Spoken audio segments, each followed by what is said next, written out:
Best varicose veins చికిత్సనే పొందండి. నొప్పి లేని చికిత్స కోసం సంప్రదించండి ఎబిస్ హాస్పిటల్. శ్రీ గురుభ్యో నమః. సభాయే నమః. వేదిక మీద ఉన్న పెద్దలందరికీ, అట్లాగే సభలో ఆసీనులైన పెద్దలకి నా హృదయపూర్వక నమస్కారాలు. పిల్లలందరికీ కూడా నా హృదయపూర్వక ఆశీర్వచనాలు. నాకు ఈ కర్తవ్యాన్ని అప్పజెప్పినప్పుడు గౌరవ ముఖ్యమంత్రి గారు నాతో మాట్లాడుతూ ఒక మాట అన్నారు. నైతికత అన్నది కుటుంబంలో ప్రారంభం కావాలి. తల్లి మాట వినడం, తండ్రి మాట వినడం, అన్నదమ్ముల్ని ప్రేమించడం ప్రారంభమైతే సమాజాన్నంతటినీ ప్రేమించడం తనంత తానుగా అలవాటవుతుంది. ఇవాళ కుటుంబాలలో విలువలు తగ్గిపోతున్నాయి. కుటుంబ సభ్యుల మధ్య ప్రేమ, అవగాహన తగ్గిపోతున్నాయి.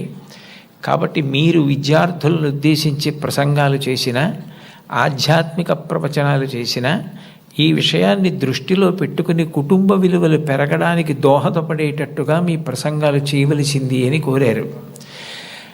ఇది మొట్టమొదటిసారి ప్రభుత్వ పక్షాన జరుగుతున్నటువంటి విద్యార్థుల సమ్మేళనం కాబట్టి నాకు ఎవరు ఈ కర్తవ్యాన్ని అప్పచెప్పారో వారు నాకు చేసిన సూచనని నేను ఔదలదాల్చవలసి ఉంటుంది. కాబట్టి వారు చేసిన సూచనతోటే నా ప్రసంగాన్ని ప్రారంభం చెయ్యాలి అని నేను అనుకున్నాను. కుటుంబం అనేది భగవంతుడు మనకిచ్చిన గొప్ప వరం. తల్లి కడుపున పుడతాం. నిజానికి ఈ తల్లి కడుపున పుట్టాలి అని ఎవరు నిర్ణయించుకోరు. అమ్మ కడుపులో కటిక చీకట్లో తల కిందకి కాళ్ళు పైకి పెట్టి 9 నెలలు పెరిగిన తరువాత తాను విసర్జించిన మలమూత్రములలోంచి పుట్టినటువంటి క్రిమికీటకములే కోమలమైన తన శరీరాన్ని కొరుకుతుంటే బాధపడలేక చిట్ట చివరికి ప్రసవమై తల్లి కడుపులోంచి బయటికి వచ్చినటువంటి శిశువు ఒక్కసారి 6 అడుగుల ఎత్తు ఉన్నటువంటి పెద్ద పెద్ద ఆకారాలు, దీపాలు, కాంతి, దానికి తోడు మాటలు ఇవన్నీ వినపడి శరీరావయవములు పనిచేయడం ఆగిపోయి మూత్రపిండాలు, గుండె మొదలైనటువంటివి కూడా ఆగిపోయే పరిస్థితి ఏర్పడితే అప్పుడు అమ్మ తొలి దైవమై ఆమె యొక్క స్తనము నుండి కోలోస్ట్రం అనబడేటటువంటి పసుపు పచ్చటి ఎరుపు రంగులో ఉన్న ముద్ద, ఒక ద్రవం విడుదలవుతుంది. అది భగవంతుడు పెట్టినటువంటి ఒక గొప్ప వ్యవస్థ.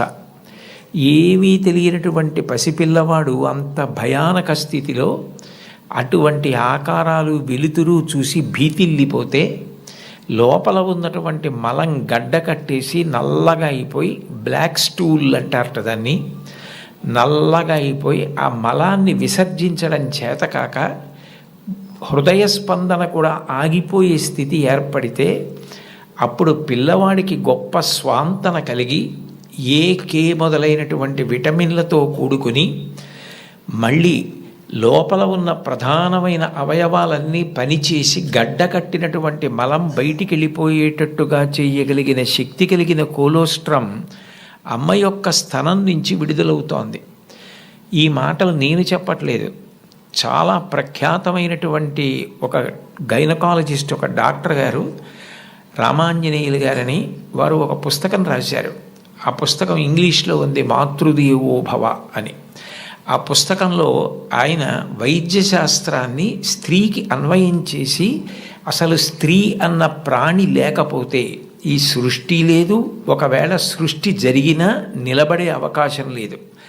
తండ్రి కోట్లకు పడగలెత్తినవాడు కావచ్చు, గొప్ప అధికారి కావచ్చు, కానీ పుట్టినటువంటి పసిబిడ్డ ఆకలితో ఏడుస్తుంటే ఆ పసిబిడ్డకి పాలు పట్టగలిగినటువంటి శక్తి అమ్మకు ఒక్కదానికే ఉంటుంది.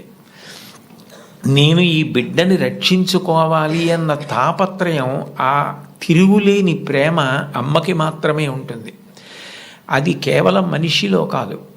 మీరు ఏ ప్రాణిని తీసుకోండి, కోడి గ్రద్దని చూస్తే హడిలిపోతుంది.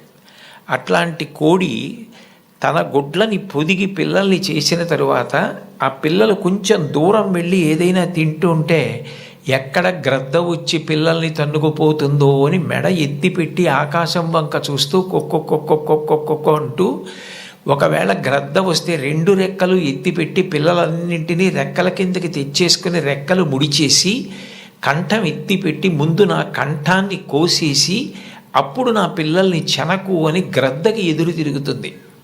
ఒక కోడికి ఎవరు నేర్పారు తన పిల్లల్ని కాపాడుకోమని? స్త్రీ ప్రాణి. కోడి పుంజుకు లేదు ఈ లక్షణం, కోడి పెట్టకుంది ఈ లక్షణం, ఆడ కుక్కకుంది ఈ లక్షణం, ఆడ పందికుంది ఈ లక్షణం. స్త్రీ ప్రాణి ఎక్కడ ఉన్న లోకంలో బిడ్డల్ని కడుపులో పెంచుకోవడం, కడుపుని గర్భాలయం చేయడం, కన్న బిడ్డలకి పాలిచ్చి పెంచి పెద్ద చేయడం, అంత అవ్యాజానురాగంతో స్త్రీ చేసేటటువంటి త్యాగం లేకపోతే ఈ సమాజం లేదు. భగవంతుడి మీద తప్ప అన్యం మీద స్తోత్రం చెయ్యని శంకరాచార్యుల వారు తండ్రి మీద కూడా చెప్పల, అమ్మ మీద మాత్రం 5 శ్లోకాలు చెప్పారు. 5 శ్లోకాల్లో ఒక శ్లోకంలో అంటారు, ఆస్తాం తావదీయం ప్రసూతి సమయే దుర్వార శూలవ్యధ నైరుచ్యం తనుశోషణం మలమయీ శయ్యాచ సంవత్సరి ఏకస్యాపి నగర్భభారణ భరక్లేశస్య యస్య క్షమః దాతుం నిష్కృతి ఉన్నతోపి తనయత్తస్యై జనన్యై నమః అంటారు. 9 నెలలు కడుపు పెద్దదై వికారమును పొంది తాను వంగలేక పని చేసుకోలేక తిందామంటే ఆహారం సహించక ఎంతో కష్టపడి తాను మరణ సదృశమైనటువంటి వేదన పొంది అన్ని నిప్పులు పడి బిడ్డని ప్రసవించి ఆ బిడ్డకి పాలిచ్చి పెంచి పెద్ద చేసి ఏడాది పాటు చలికాలం లేదు, వర్షాకాలం లేదు, మంచంలోనే మలమూత్ర విసర్జన చేస్తే ఆ మలమూత్రములను తుడిచి కడిగి బిడ్డని రక్షించి తాను ఉపవాసాలు చేసి చిట్ట చివరికి అవసరమైతే పిల్లవాడు ఎంత పెద్దవాడైనా వాడికి ఏదైనా కించిత్ అనారోగ్యం కలిగిందంటే భయం వేసినటువంటి మనసుతో నా ఆయుర్దాయం కూడా నువ్వే పోసుకొని బ్రతుకని అనగలిగినటువంటి వ్యక్తి ప్రపంచంలో ఉంటే అది అమ్మ ఒక్కతే. అందుకే అమ్మ లాంటి ప్రాణి లోకంలో లేదు. శాస్త్రాలు కూడా మొట్టమొదటి నమస్కారం ఎవరికి చేయించాయి అంటే మాతృదేవో భవ. మాతృదేవో భవ అంటే భగవంతుడు అమ్మ రూపంలో ఉన్నాడు అని కాదు దాని అర్థం. అమ్మయే భగవంతుడై ఉన్నది, భగవతి అమ్మ. అమ్మ భగవంతుడు 2 కాదు. ఎందుకనంటే ప్రాణం పోయేటప్పుడు కూడా ఎక్కడ కొడుక్కి ఇబ్బంది కలుగుతుందోనని కొడుక్కి ఇబ్బంది కలగకుండా వాడికి ఏ విధమైనటువంటి క్లేశము పొందకుండా తాను వెళ్ళిపోవాలని తల్లి కోరుకుంటుంది. సభలో చెప్పడం నాకు ఇష్టం లేదు, కానీ నేను ఉద్యోగం చేసిన రోజుల్లో నాతో పాటు ఉద్యోగం చేసినటువంటి ఒక వ్యక్తి తల్లి, ఆమెకి గుండె నొప్పి వస్తోందని తెలిసినా కొడుక్కి చెప్తే ఎక్కడ కొడుకు వైద్యానికి తీసుకెడతాడో, ఎక్కడ కొడుక్కి చాలా డబ్బైపోతుందో, ఆడపిల్లలు పెళ్ళికి ఎదిగొచ్చారు, మగపిల్లలు చదువుకుంటున్నారని చెప్పడం మానేసి కొడుకు నిద్రపోవడానికి వెళ్ళిపోతుంటే పిలిచి ఒక్కసారి ఇలా కూర్చొని ఒళ్ళో తల పెట్టుకుంటానని, ఒళ్ళో తల పెట్టుకుని నేను నిద్రపోయిన తర్వాత నువ్వు వెళ్ళి పడుకో అని అంటే ఆవిడ ఉద్దేశ్యం ఏంటంటే ఆవిడ శాశ్వత నిద్రలోకి వెళ్ళిపోతోంది. ఆ కొడుకు ఒళ్ళో తల పెట్టుకుని పడుకుంటే కొంతసేపటికి తల్లి కదలటం లేదని వాడు కదిపి చూస్తే తల్లి శరీరత్యాగం చేసేసింది. ఆ తర్వాత తెలిసింది, తన భార్య చెప్పింది, కొంచెం గుండెల్లో నొప్పిగా ఉందమ్మా, బరువు పని చేయలేకపోతున్నాను, కానీ వాడికి మాత్రం నువ్వు చెప్పకు సుమా అని ఒట్టేయించుకుందట కోడలతో. అది తల్లి అంటే. అమ్మ అంటే అంతటి ప్రేమైకమూర్తి. అమ్మ లాంటి వ్యక్తి జీవితంలో ఇక దొరకదు. జీవితంలో అన్నిటికన్నా పెద్ద నేరం ఏమిటంటే అమ్మకి చెప్పలేము అన్న పని మనం చేయడమే. ఏ పని మనం చేస్తామో అది అమ్మకి చెప్పగలగాలి. మీరు ఏ పని చెయ్యండి, ఇది అమ్మకి నేను చెప్పలేను అన్న పని మీరు జీవితంలో ఎప్పుడూ చెయ్యకూడదు. భగవంతుడెంతో అమ్మ అంతే. మీరు మహాత్ములైన వారి ఎవరి జీవిత చరిత్ర పరిశీలించండి. అమ్మకి నమస్కారం చెయ్యకుండా, అమ్మ గొప్పతనం చెప్పకుండా లేరు.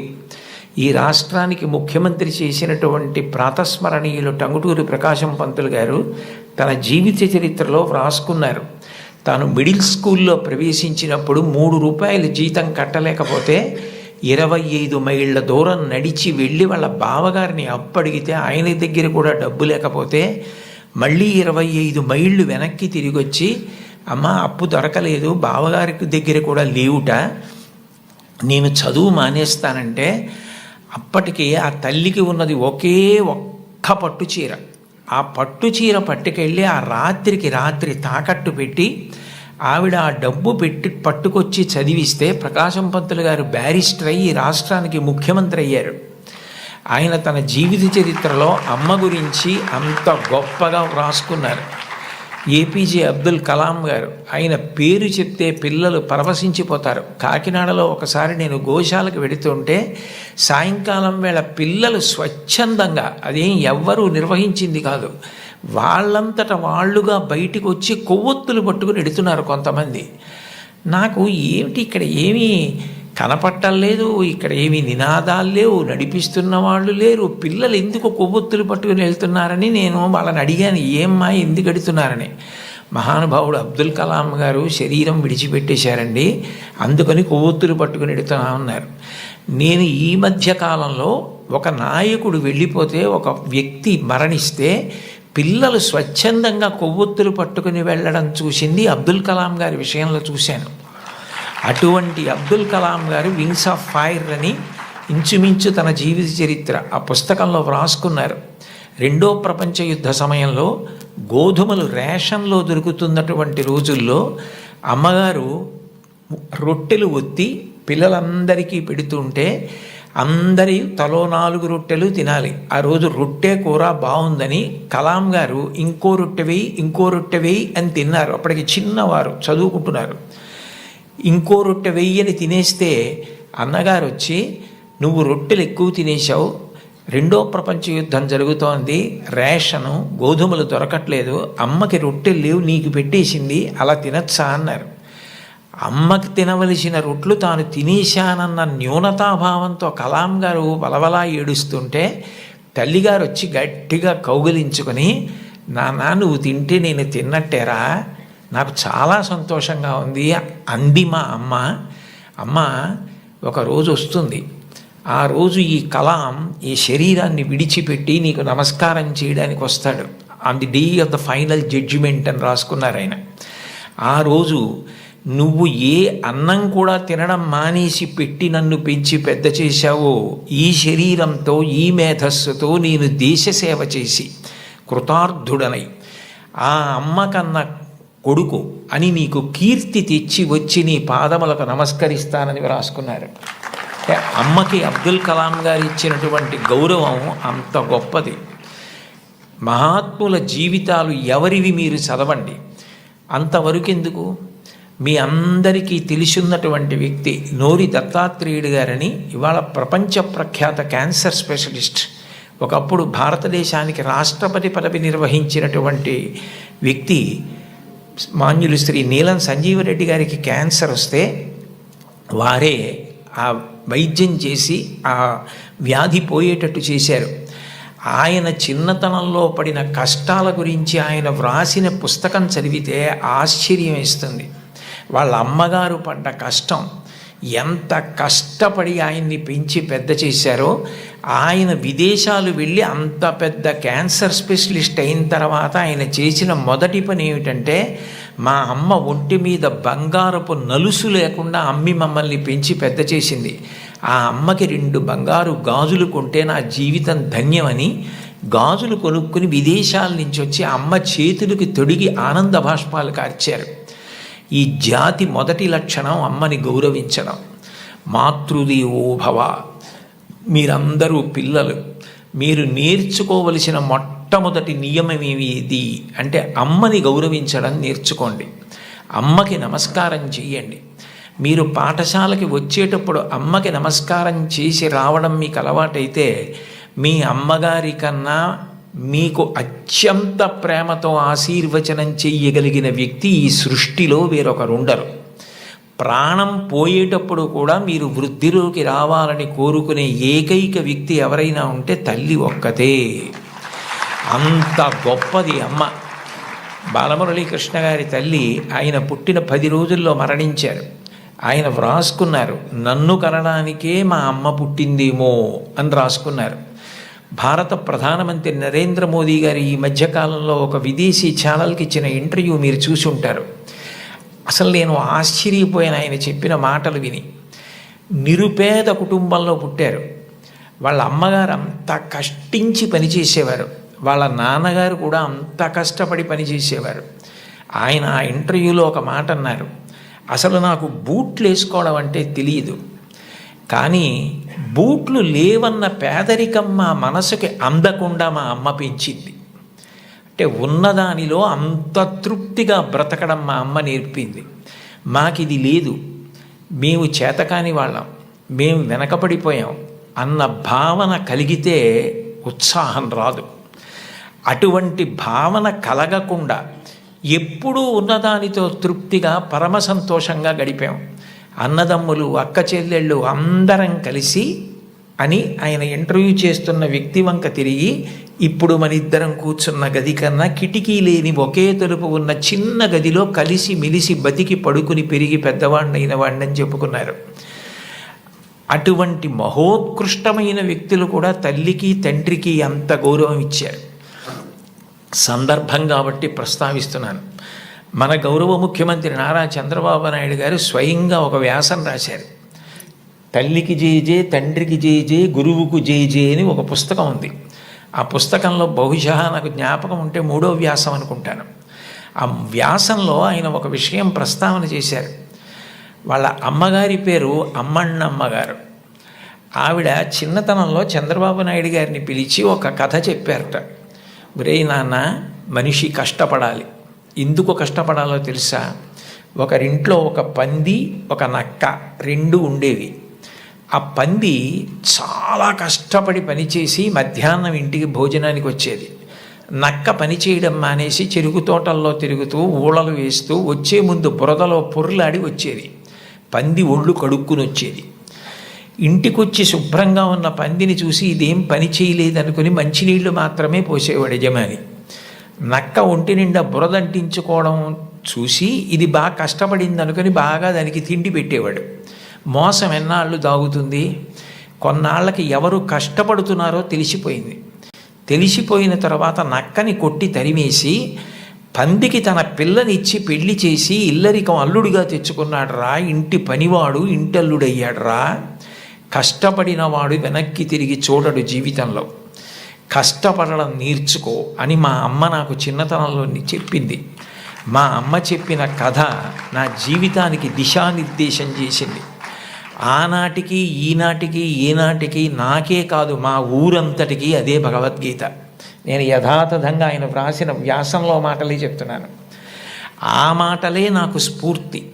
ఇప్పటికీ కష్టపడడం నాకు అంత సంతోషం.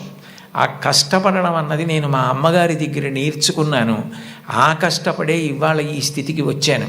నేను ముఖ్యమంత్రినైనా మా అమ్మగారు మాత్రం మా ఇంట్లో గట్టిగా 3 రోజులు ఉండడానికి ఇష్టపడేది కాదు. మళ్ళీ వెళ్ళిపోయి ఆ నారావారి పల్లెలో తెల్లవారి 5 గంటలకి లేచి గొడ్డు గోద పొలము పనులు అవి చేసుకోవడం, ఆ కష్టపడ్డము ఆవిడికి ఎంత సంతోషము అని అమ్మగారి ప్రేరణతో తాను ఎంత వృద్ధిలోకి వచ్చారో వ్రాసుకున్నారు. నేను ఏదో 4-5 విషయాలు మాత్రమే ప్రస్తావించాను. లోకంలో తల్లిని మించిన దైవం లేదు. మీరు జీవితంలో ఎప్పుడైనా అమ్మ నువ్వేం చేశావని అడిగితే, మీరు అమ్మకి చెప్పలేని స్థితి కలిగితే, మీరు చేసిన పని మీ అమ్మగారికి మీరు చెప్పలేకపోతే అంతకన్నా ఆత్మద్రోహం ఇంకొకటి లేదు. మీరు ఏది చేసినా మీ అమ్మగారికి చెప్పగలగాలి. ఇది నేను మా అమ్మకి చెప్పలేను అన్న పని చెయ్యకండి. మీరు ఒకవేళ తప్పు చేసినా మిమ్మల్ని క్షమించడానికి సిద్ధంగా ఉండే మొదటి వ్యక్తి ఈ ప్రపంచంలో ఎవరైనా ఉంటే అమ్మే. అమ్మకి చెప్పకుండా ఉండకండి. అమ్మ ఒకవేళ మిమ్మల్ని దెబ్బలాడి ఇక పైన ఇట్లా చెయ్యకు అంటే ఇక మళ్ళీ ఆ తప్పు చెయ్యకండి. మీరు పిల్లలు కాబట్టి ఒకసారి చెయ్యొచ్చు ఎప్పుడైనా, కానీ పొరపాటు జరిగిన మీ అమ్మగారికి చెప్పండి, వద్దంటే మాత్రం చేయకండి.